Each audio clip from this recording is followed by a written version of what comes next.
Et si tu voyais les choses autrement? Tu t'es sûrement déjà dit, ça marchera jamais. Pourquoi moi j'y arriverais alors que personne n'a réussi avant? De toute façon, cette famille, personne n'a jamais réussi dans ce domaine. Tu sais comment ça s'appelle cette façon de penser? Le pessimisme. Cette fâcheuse habitude de tout voir à travers un filtre sombre. Ça te plombe complètement ton mental et ça t'empêche d'avancer. Avant de poursuivre sur le sujet, je vais revenir sur le défi fil rouge, où chaque jour on revient sur un mois de l'année. Aujourd'hui, je vais faire une pierre deux coups et je vais revenir sur le mois 5 et le mois 6.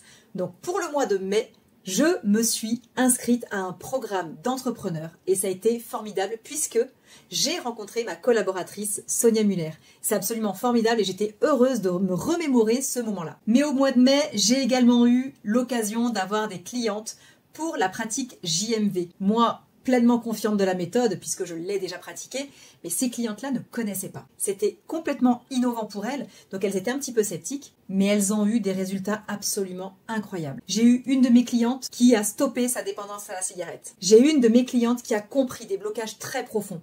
Et en fait, j'ai cumulé une séance de reconnexion à soi et ensuite j'ai fait la déprogrammation neurocellulaire grâce à la JMV. Ça nous a permis d'aller beaucoup plus loin dans les prises de conscience qu'elle avait eues et il s'est passé des choses absolument incroyables et aujourd'hui sa vie est transformée. Concernant le mois de juin, absolument formidable également, tu vas me dire que j'ai toujours des mois formidables, mais en fait oui, c'est à ça que sert ce défi fil rouge, de se rendre compte qu'en réalité on en vit des choses incroyables. Et donc pendant ce mois de juin, eh bien j'ai tout simplement rédigé mon mémoire, mon deuxième mémoire, qui a permis de clôturer mon année de perfectionnement dans la thérapie holistique.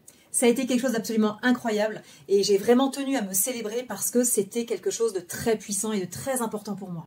Ça m'a permis de valider l'ancrage dans ce métier passion, ce métier de cœur. Aujourd'hui, nous sommes le jour 7, donc il faudra s'intéresser au mois de juillet. Mais ça, je t'en parlerai demain. Revenons sur notre sujet du jour, le pessimisme. Le pessimisme n'est pas une vérité, mais c'est une manière de penser qui s'est installée bien souvent suite à des déceptions, ou à cause d'échecs ou de manque de confiance. Mais ce n'est absolument pas une fatalité. Tony Robbins, l'un des coachs les plus influents aux États-Unis, explique bien que nos pensées façonnent notre réalité. Alors si tu crois que tout est perdu d'avance, c'est ce que tu verras. Mais si tu changes ton regard, tu changes ton monde. Alors aujourd'hui, on va aller voir pourquoi cette mauvaise habitude te freine, comment elle s'installe et surtout comment tu peux t'en libérer. Sache que quand tu changes ta manière de regarder les choses que tu regardes changent. Le pouvoir de la pensée est absolument incroyable. Au quotidien, quand tu es pessimiste, tu génères tes propres barrières qui te ralentissent. Ça te provoque un stress constant parce que tu anticipes le pire et ça te paralyse, des angoisses profondes en doutant de tout, y compris de toi-même, une perte de morale car tu perds l'envie d'essayer et tu es convaincu que ça ne marchera jamais. Dans ces conditions, tu es loin de pouvoir passer à l'action. Au-delà de ça, le pessimisme crée des blocages puissants. Chaque obstacle te semble insurmontable. Tu te compares aux autres et tu te dis qu'ils sont meilleurs que toi. Souviens-toi le jour 4. Tu finis par abandonner avant même d'avoir essayé, tellement tu es convaincu que l'échec est inévitable. Mais surtout, le pessimisme ne permet pas de satisfaire tes besoins essentiels. Le besoin de croire en toi, le besoin de demander de l'aide. D'ailleurs, Simon Sinek le soulignait. Personne ne réussit seul. Et le besoin de voir chaque défi comme une opportunité de croissance. Je vais faire une parenthèse par rapport à ce que se disait Simon Sinek par rapport au fait que personne ne réussit seul. Il faut quand même comprendre que même si c'est toi qui as tout mis en œuvre dans ta réussite, il y a toujours des personnes qui croisent ton chemin et qui permettent ton évolution. Quand tu sors du pessimisme, ça change tout. C'est comme si pendant un moment, tu avais des lunettes complètement opaques et que là, d'un seul coup, on levait le voile. Alors imagine un instant que tu vois les choses autrement. Imagine que chaque obstacle devienne un apprentissage et que chaque problème devienne un challenge. Retiens ceci, nos échecs sont nos plus grands enseignants. Alors je sais, on est dans une société où on nous apprend que ce n'est pas bien d'échouer. Mais en soi, un échec n'en reste pas un tant que tu en retires les enseignements et que tu changes ton approche. Si tu échoues à un moment et que tu recommences de la même manière, là, ça reste un échec. Mais si tu échoues dans une situation, que tu réfléchis et que tu te challenges pour agir autrement, apporter une nouvelle solution, alors c'est devenu un apprentissage. Comprends que quand tu changes ton regard, tu trouves la force d'essayer, même si ce n'est pas parfait.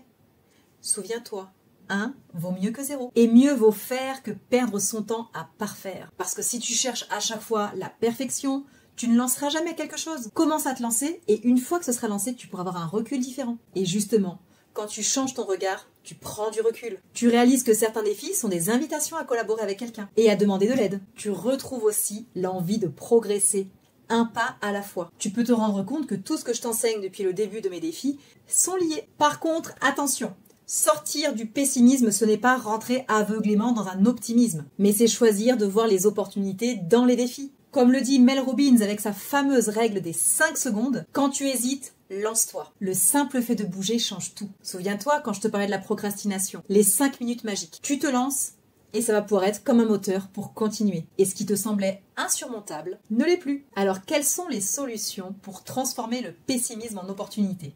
Déjà, redéfinis le terme de problème et transforme-le en challenge. Dans ton mindset, ça a un sens complètement différent. Tony Robbins disait que ce qui nous arrive ne définit pas notre vie. Ce qui compte, c'est la signification qu'on lui donne. Donc quand tu fais face à une difficulté, change tes mots. Au lieu de penser « c'est un problème », dis-toi « c'est un challenge ». Au lieu de penser « pourquoi ça m'arrive », demande-toi « qu'est-ce que je peux apprendre ? Qu'est-ce que cette situation m'enseigne ?» Parfois, on peut se demander « qu'est-ce que je n'ai pas encore guéri chez moi ?» Je vais te donner un exemple concret entre problème et challenge. Quand tu penses problème, tu vas te dire « je n'ai jamais réussi à maintenir une routine sportive ». Si tu penses challenge, tu vas te dire « comment je peux rendre ma routine sportive plus agréable et plus facile pour réussir à la maintenir ». Tu comprends la différence ? Pour transformer le pessimisme en opportunité, apprends à demander de l'aide. Comprends ceci, les plus grandes réussites viennent de collaboration, pas de solitude.